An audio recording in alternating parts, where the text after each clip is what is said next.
Bismillahirrahmanirrahim. Assalamualaikum warahmatullahi wabarakatuh. Waalaikumsalam warahmatullahi wabarakatuh. Alhamdulillah. Apa kabarnya pada hari ini anak-anakku? Baik Bu. Baik. Sudah sarapan? Udah. Sudah. Tapi kok lemas banget? Iya, tidak ada penyemangat Bu.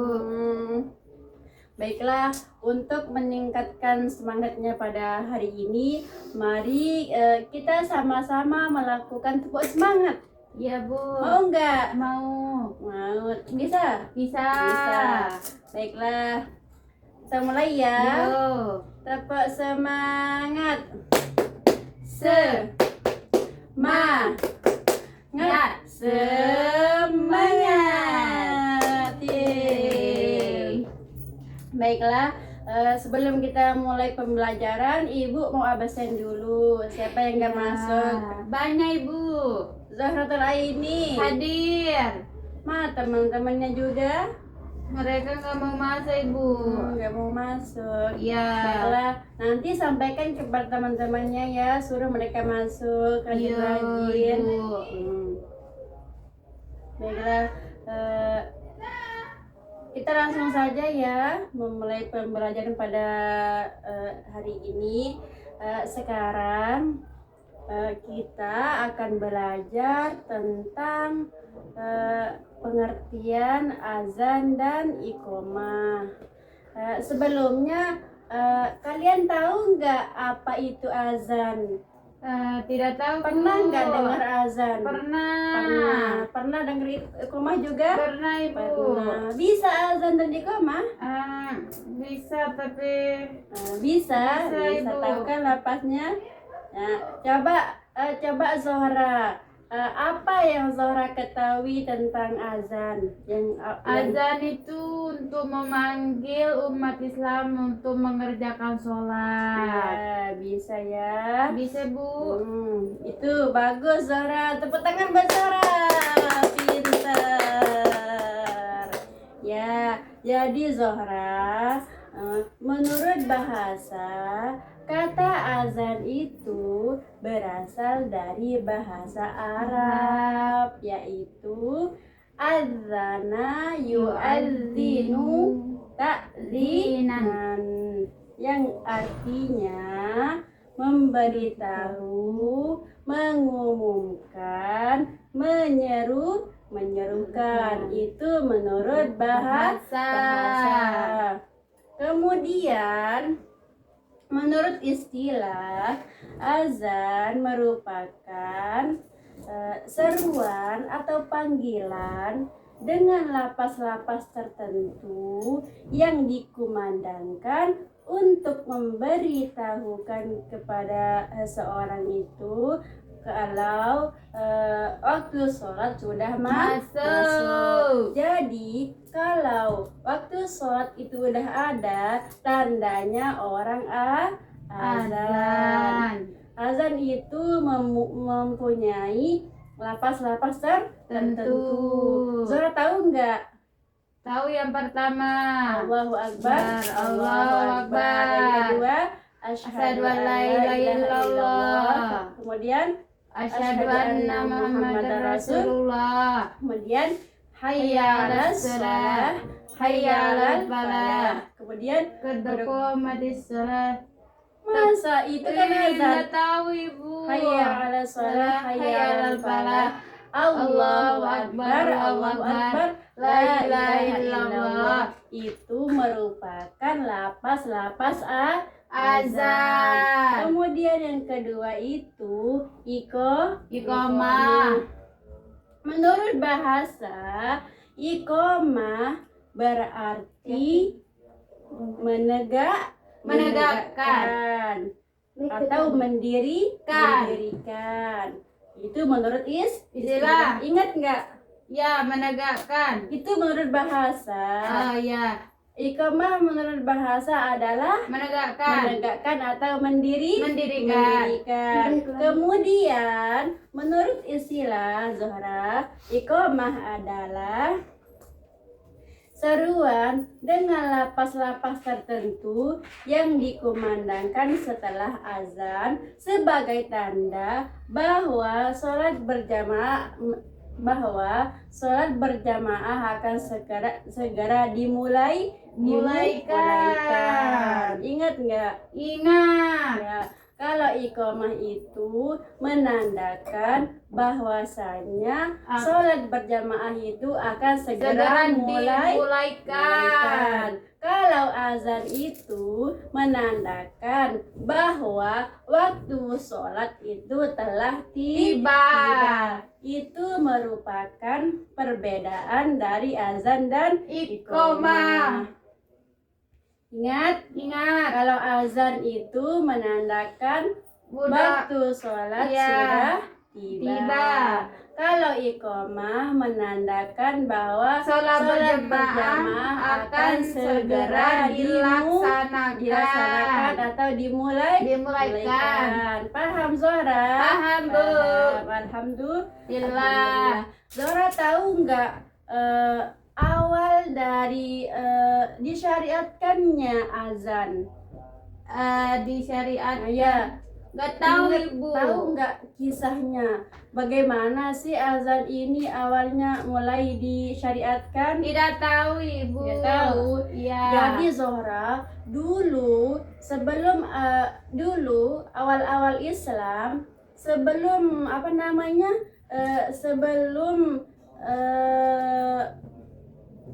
disyariatkannya azan, dulu orang-orang dulu itu kalau tahu bagaimana cara mereka itu mengetahui bahwasanya waktu sholat itu telah tiba.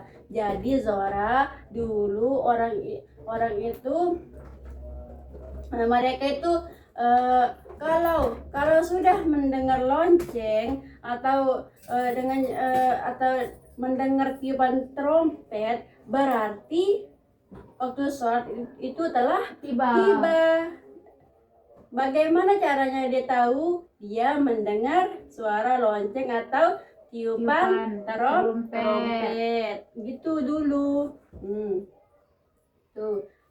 Namun kemudian pada suatu malam Zohra, Abdullah, dulu ada namanya sahabat Abdullah bin Zaid. Dia itu bermimpi mendengar lapas azan. Kemudian Abdullah bin Zaid itu menceritakan kepada Rasulullah SAW tentang mimpi tersebut. Kemudian Rasulullah SAW membenarkan mimpi tersebut dan memerintahkan Bilal bin Rabah untuk mengumandangkan azan karena suara Bilal bin Rabah itu lantang, sehingga Rasulullah SAW menyuruh beliau untuk mengumandangkan azan. Paham Zohra? Paham, Bu. Nah, kemudian kita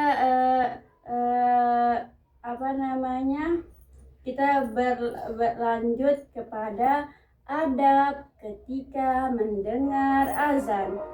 Gimana sih adab kita mendengar azan? Saya tahu, Bu. Yang pertama apa? Ketika azan kita diam, kemudian dan menjawab azan. Kemudian itu mana kata Ibu? Ya, itu benar Zohra. Nah, kalau kita mendengar azan Zohra, kita usahakan memberhentikan kegiatan kita. Ya. Apalagi kita itu berbicara, jangan kita berbicara saat orang azan. Kita ikuti apa yang muazin itu katakan. Ya Zohra. Ya, Bu. Zora tahu nggak namanya orang yang mengumandangkan azan itu? Muazzin. Muazzin. Ih, pintar. Bagus Zora. Orang yang mengumandangkan azan itu namanya muazzin. Ya. Kemudian Zohra, saat kita mendengar azan, kita usahakan memberhentikan kegiatan kita. Contohnya misalnya sekarang Zohra lagi membaca Al-Quran.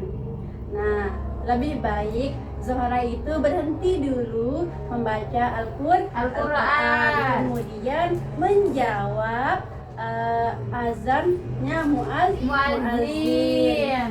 Sama apa yang muazzin katakan itu yang Zohra katakan, kecuali pada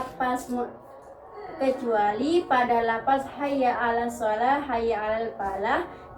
Jawabannya apa? Hayya 'ala La haula wala quwwata illa billahil aliyyil azim. Cuman itu yang bedanya ya Zora? Ya Bu. Paham. Terus apa sih hikmahnya azan dan iqomah? Tahu nggak Zora apa saja hikmahnya azan dan iqomah? Tidak tahu Ibu.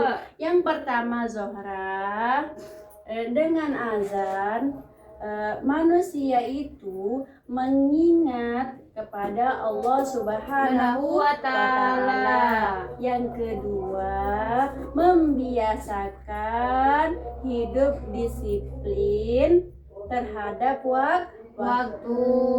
Kemudian yang ketiga Zohra, menumbuhkan kecintaan kepada sholat berjamaah. Itu saja ya Zohra yang dapat Ibu sampaikan pada hari ini. Apakah Zohra masih ingat? Ingat sedikit. Nah, sebelum Ibu tutup, Ibu tanya dulu ya Zohra. Azan tadi menurut bahasa artinya mendirikan, memanggil, menyerukan, mengumumkan. Kemudian kalau iqomah itu adalah mendirikan. Apa perbedaan antara azan dan iqomah Zohra? Kalau azan menandakan waktu sholat telah tiba. Kalau iqomah menandakan bahwasanya sholat berjamaah akan segera dilaksanakan. Paham Zohra? Paham Bu. Pinter. Ya, tepuk tangan dulu buat Zohra. Baiklah Zohra, mungkin hanya ini yang dapat Ibu sampaikan. Jangan lupa belajar ya anak ya.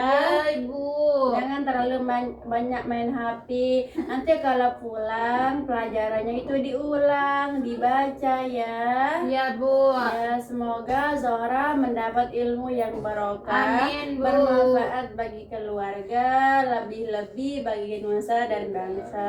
Amin. Mungkin hanya ini yang dapat Ibu sampaikan. Kurang lebihnya Ibu mohon maaf. Assalamualaikum warahmatullahi wabarakatuh. Waalaikumsalam warahmatullahi wabarakatuh.